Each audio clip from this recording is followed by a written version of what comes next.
الحمد للہ وکفا وسلام علی عبادہ الذین اصطفیٰ اما بعد فاعوذ باللہ من الشیطان الرجیم بسم اللہ الرحمن الرحیم اولئک الذین اشتروا الضلالۃ بالہدی فما ربحت تجارتهم وما كانوا مہتدین مثلهم كمثل الذی استوقد نارا فلما اضاءت ما حوله ذهب اللہ بنورهم وتركهم في ظلمات لا يبصرون صم بكم عمي فهم لا يرجعون أو كصيب من السماء فيه ظلمات ورعد وبرق يجعلون أصابعهم في آذانهم من الصواعق حذر الموت والله محيط بالكافرين يكاد البرق يخطف أبصارهم كلما أضاء لهم مشوا فيه وإذا أظلم عليهم قاموا ولو شاء اللہ لذهب بسمعهم وابصارهم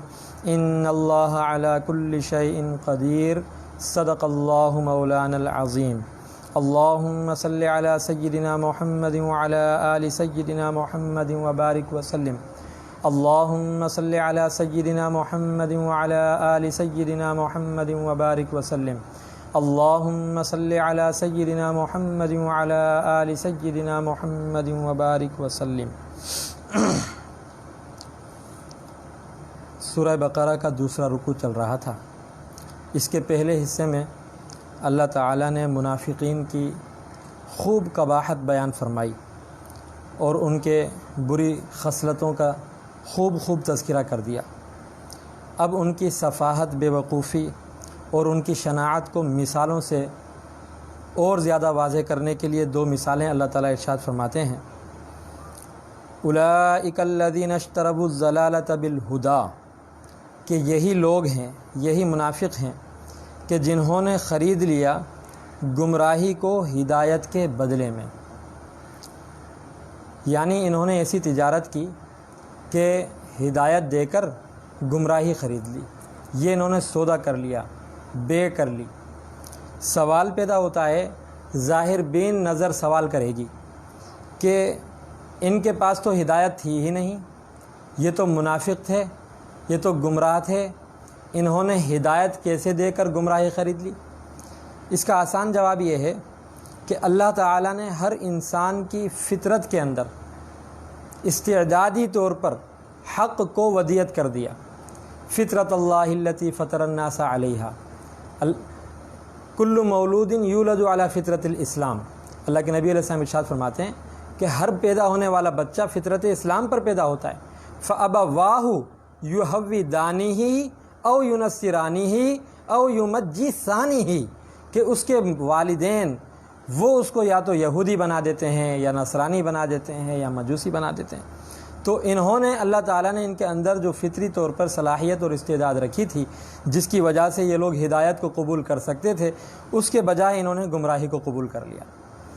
دوسرا، اس کو دوسرے انداز میں اگر ہم سمجھیں تو یہ دنیا ایک منڈی ہے، یہاں پر بھاؤ تاؤ ہو رہے ہیں، یہاں پر تجارتیں ہو رہی ہیں، تو یہاں پر ہر انسان خریدار ہے۔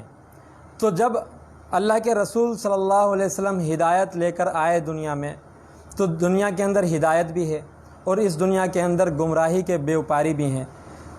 ان منافقین نے بجائے اللہ کے رسول صلی اللہ علیہ وسلم سے ہدایت کے خریدنے کے، ہدایت کو حاصل کرنے کے، انہوں نے شیطان کے بے وپاریوں سے گمراہی کو خرید لیا۔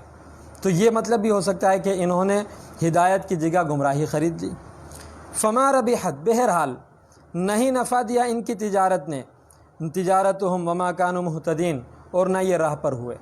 مثلہم، ان کی مثال، کمثل الذی استوقد نارا، ان کی مثال ایسی ہے جیسے ایک شخص نے آگ جلائی ہو، گپ اندھیری رات ہو اور اس کے اندر کوئی شخص روشنی حاصل کرنے کے لیے، راستہ حاصل کرنے کے لیے آگ جلاتا ہے۔ فلما اضاءت ما حولہ، اب جب اس آگ جلانے سے اس کا ارد گرد کا حصہ روشن ہو گیا، ذہب اللہ بنورہم، تو اللہ تعالیٰ ان کے نور کو، ان کی روشنی کو لے گئے، ختم کر دیا۔ وَتَرَكَهُمْ فِي ظُلُمَاتٍ لَا يُبْصِرُونَ، اور ان کو اندھیرے کے اندر چھوڑ دیا کہ اب وہ دیکھ نہیں سکتے۔ کیا مطلب؟ کہ یہ منافقین جو تھے گمراہی کے اندر ایسے پڑے ہوئے تھے جیسے اندھیری رات ہوتی ہے، اس اندھیری رات کے اندر جناب رسول اللہ صلی اللہ علیہ وسلم ہجرت فرما کر مکے سے مدینہ آئے تو آپ علیہ الصلاۃ والسلام کے نور سے، نور ہدایت سے، قرآن سے اس میں روشنی ہو گئی۔ اب جب روشنی ہوئی اس اندھیری کے اندر، تو منافقین جو تھے اس اندھیری روشنی سے فائدہ اٹھا سکتے تھے، ماحولہ روشن ہو گیا تھا، لیکن اللہ تعالیٰ نے ان کی عقلوں کو لے گئے، ان کی جو روشنی سے فائدہ اٹھانے کی استعداد تھی اس کو لے گئے، اور یہ اندھیرے کے اندر یعنی حضور علیہ الصلاۃ والسلام کی اس روشنی سے فائدہ نہ اٹھا سکے اور اندھیرے میں پڑے رہ گئے۔ لا یبصرون، دیکھتے نہیں ہیں۔ وجہ کیا ہے؟ سمم، بہرے ہیں، بکمن، گونگے ہیں، عمیٌ، اندھے ہیں، فہم لا یرجعون، کہ اب یہ لوٹ نہیں سکتے۔ ایک تو یہ کہ اندھیرا ہو، اور دوسرا یہ کہ جو ہے اندھا ہو۔ اگر اندھا ہوتا، نرے اندھے ہوتے تب بھی کوئی بات تھی کہ اس کو آواز دی جا سکتی تھی، اس کو بولا جا سکتا تھا، لیکن یہ بہرے بھی ہیں، ساتھ ساتھ گونگے بھی ہیں۔ اس کا مطلب یہ ہے نہ تو حق بات سنتے ہیں، نہ حق بات بولتے ہیں، اور نہ ہی حق کو نشانیوں سے پہچانتے ہیں۔ گویا کہ ان کے پاس حق کے قبول کرنے کی جتنی استعداد اور صلاحیت تھی، انہوں نے وہ ساری کی ساری گمراہی خریدنے میں لگا دی اور اس کو ضائع کر دیا، لہٰذا اب ان کے پاس کچھ بھی نہیں ہے۔ تو یہ تو ایک ان کی مثال ہو گئی۔ ایک اور مثال اللہ تعالیٰ ان کی بیان فرماتے ہیں۔ پہلی مثال نار کی تھی، دوسری مثال مائی ہے، پانی کی۔ نار جو ہے یہ نوری چیزوں کا منبع اور ماخذ ہوتی ہے، پانی جو ہے یہ مادی چیزوں کی بنیاد ہوتی ہے۔ وَجَعَلْنَا مِنَ الْمَاءِ كُلَّ شَيْءٍ حَيٍّ، اللہ فرماتے ہیں ہر زندہ چیز کو ہم نے پانی سے بنایا ہے۔ تو اس کی مثال کے طور پہ بیان فرمایا او کَصَيِّبٍ مِّنَ السَّمَاءِ، یا پھر ان کی مثال ایسے ہے جیسے آسمان سے اترنے والی بارش۔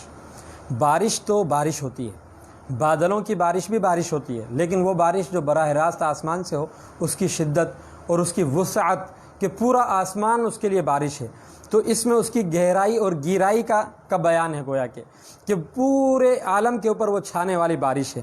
یہ بارش کون سی ہے؟ یہ بارش ہدایت ہے۔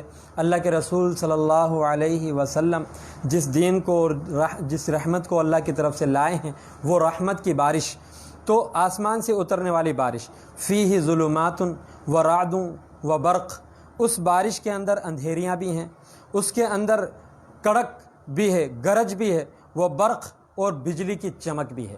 تین چیزیں ہیں اس بارش کے اندر۔ تو آسمان سے بارش جو برسی، تو جب بارش برسی تو فطری بات ہے بارش برسنے کے وقت بادل چھا جاتے ہیں، اندھیرا ہو جاتا ہے۔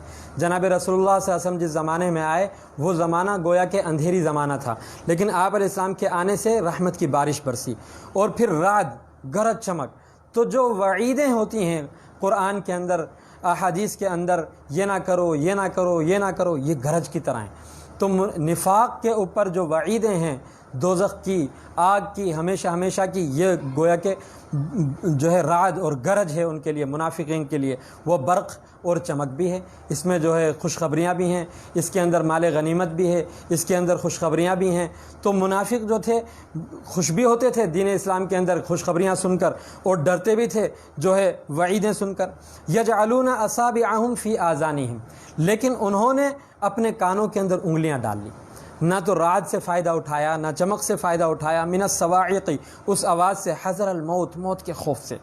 واللہ محیط بالکافرین، اور اللہ تعالیٰ تو کافروں کو احاطہ کیے ہوئے، گھیرے ہوئے، یہ اپنے آپ کو کہاں تک بچائیں گے۔ یکاد البرق، قریب ہے کہ یہ بجلی، یخطف ابصارہم، ان کی آنکھوں کو اچک لے۔ تو جب انہوں نے اپنے استعداد اور صلاحیت سے فائدہ نہیں اٹھایا تو اللہ تعالیٰ ان کے استعداد اور صلاحیت کو بالکل ختم کر دیں گے۔ ختم اللہ علی قلوبہم کی طرح ان پر مہر لگا دیں گے۔ آنکھ ہوگی دیکھ نہیں سکیں گے، زبان ہوگی بول نہیں سکیں گے، کان ہوں گے سن نہیں سکیں گے، لہٰذا یہ گونگے بہرے حقیقت میں بن جائیں گے۔ تو جب ایک آدمی جو ہے اپنی آنکھ سے حق کو دیکھتا نہیں ہے، زبان سے حق کو بولتا نہیں ہے، کان سے حق کو سنتا نہیں ہے، تو اس کان کا، اس آنکھ کا، اس زبان کا کوئی فائدہ گویا کہ نہیں ہے۔ تو یہ جو ہے آنکھ کان کے ہوتے ہوئے جو ہے گونگے بہرے ہیں گویا کہ۔ تو اصل میں آنکھ کان کی بات تو صرف تمثیل اور مثال کے لیے، اصل چیز دل ہے اور قلب ہے۔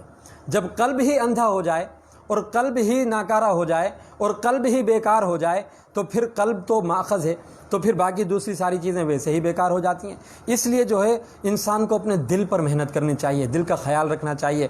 ہدایت براہ راست دل پر اترتی ہے، اور گمراہی کا منبع اور ماخذ بھی دل ہے۔ ان فی الجسد بنی آدم مضغۃ اذا صلحت صلح الجسد کلہ واذا فسدت فسد الجسد کلہ کلما اضاء لهم مشوا فیہ، جب کبھی اس برق کی روشنی ہوتی ہے تو یہ تھوڑا چلنے لگتے ہیں، وَإِذَا أَظْلَمَ عَلَيْهِمْ قَامُوا، اور جب اندھیرا چھا جاتا ہے تو کھڑے ہو جاتے ہیں۔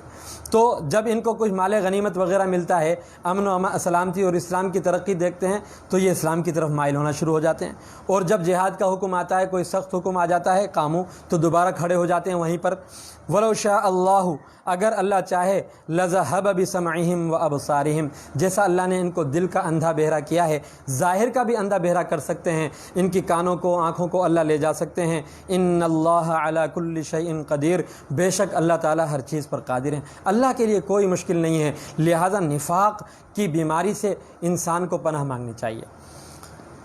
یہ آیت ان اللہ علی کل شیء قدیر، یہ ادھر پر ایک بہت دلچسپ واقعہ ہے۔ ہر زمانے کے اندر کچھ لوگ پیدا ہوتے ہیں جو قرآن پاک پر ظاہر بین ہوتے ہیں، اعتراضات کرتے ہیں۔ ہندوؤں کے اندر ایک فرقہ ہے آریہ سماجی فرقہ۔ اس آریہ سماجی فرقے کا بانی تھا دیانند سرسوتی۔ یہ دیانند سرسوتی جو تھا، اس کو قرآن سے بڑا بیر تھا۔ یہ اسلام اور مسلمانوں پر، قرآن پر بہت اعتراض کرتا تھا۔ اس نے خاص کتاب قرآن پر اعتراضات کے بارے میں لکھی، اور خاص آیتیں قرآن پاک کی جمع کر کے اور ان کے اوپر اعتراض کرتا چلا جاتا ہے۔ اس کے زمانے میں حضرت مولانا قاسم نانوتوی بانی دارالعلوم دیوبند جو ہے حجت الاسلام، بڑے جو ہے جامع المعقول والمنقول ہمارے اکابر تھے، تو اس کی کتابوں کا جواب حضرت نے لکھا، جو اس نے قرآن پاک پر اعتراضات کیے ہیں۔ حضرت کی کتاب کا نام ہے انتصار الاسلام۔ حضرت اس میں جواب دیتے ہیں اس کا، تو وہاں یہ اعتراضات کرتا ہے۔ بظاہر بڑا دلچسپ اعتراض لگتا ہے، کہتا ہے کہ ان اللہ علی کل شیء قدیر، بے شک اللہ ہر چیز پر قادر ہے۔ یہ تو غلط بات ہے۔ پھر کہتا ہے، سوال اٹھاتا ہے، کہتا ہے کیا اللہ زنا کرنے پر قادر ہے؟ کیا اللہ چوری کرنے پر قادر ہے؟ استغفر اللہ ربی من کل ذنب واتوب الیہ۔ تو بہرحال اس کے بے وقوفانہ، بے ڈھنگے سوالوں کے جواب میں حضرت نانوتوی رحمۃ اللہ علیہ نے بڑی عجیب بات لکھی۔ حضرت فرماتے ہیں ان اللہ علی کل شیء قدیر، بے شک اللہ ہر چیز پر قادر ہے، لیکن تمہارے پاس سمجھنے کی صلاحیت نہیں ہے۔ بے وقوفو، ہر چیز پر قادر ہے، اور آپ کہتے ہو زنا پر قادر۔ زنا پر قادر ہونے کا مطلب یہ ہے کہ آلات زنا موجود ہوں۔ اللہ تعالیٰ ہر قسم کے آلات سے پاک ہے، ہاتھ سے پاک ہے، پاؤں سے پاک ہے، اعضاء و جوارح سے پاک ہے، جسم سے پاک ہے، مادے سے پاک ہے۔ اللہ تعالیٰ ہر چیز سے وراء الورا ہے، تو اس کے لیے اس طرح کی باتیں کرنا یہ تو ایک بالکل بے وقوفی ہے۔